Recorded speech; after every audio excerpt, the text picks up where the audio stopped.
Alright, so last week I made a video about Larry Kestleman and the Melbourne United situation, pretty much questioning if there is favouritism towards the owner and a team that he does own, and I got a message from somebody about it saying that Larry Kestleman also owns the Jack Jumpers and the Bullets. So I've been looking into it and then realising he is the majority owner of the Tasmania Jack Jumpers, and he has a 25% stake in the Brisbane Bullets. So pretty much when he took over the NBL, he brought back the Brisbane Bullets, so then he put an investment into that, so that's why he owns a quarter of it. And then with the Jack Jumpers, the exact same thing, bringing that team in, he brought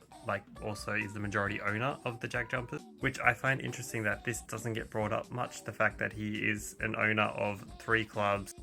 but everybody wants to focus on the one club, like the Melbourne United side. I think it's because he was a fan of United before he did buy them, and it's just the other two seem more of an investment for him, which I think might be people's arguments, but I feel like it should be brought up the fact that he is majority owner, he's on the board of the Jack Jumpers, and he is an owner of the Bullets. It's not talked about as much with the Bullets because I feel like it is more just an investment for him, bringing the team back into the league. And this is the last article that I've been able to find talking about Larry Kestleman and the Bullets, and it's just pretty much from 2022, which is 2 years ago. But there's no indication that he has sold his chunk of the investment or anything. So it still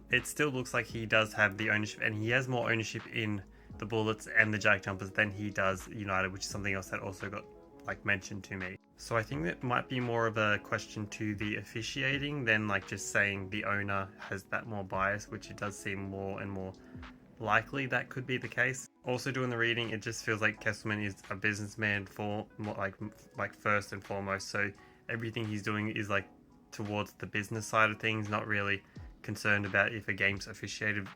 well. So I feel like that might need to come to the head of the NBL officials, and maybe slow down the narrative that Larry Kestleman is buying the Melbourne United to win, because otherwise he would be the reason that Jack McVeigh might not be in the league right now, because he's I can't handle, but it doesn't seem like he'd be upset with the Jack Jumpers winning, considering he also owns the Jack Jumpers, so there shouldn't have been that favoritism or anything. So, but yeah, I think it's interesting about the whole aspect of he does own a lot of things. He's a billionaire, he's one of the richest guys in Australia, and he probably wants to see every team succeed more, grow. It feels like he'd want the Brisbane Bulls to get better more than focusing on United, considering Brisbane have struggled these last few years. So you think they would be the ones getting the favoritism, not the team that's always up the top, but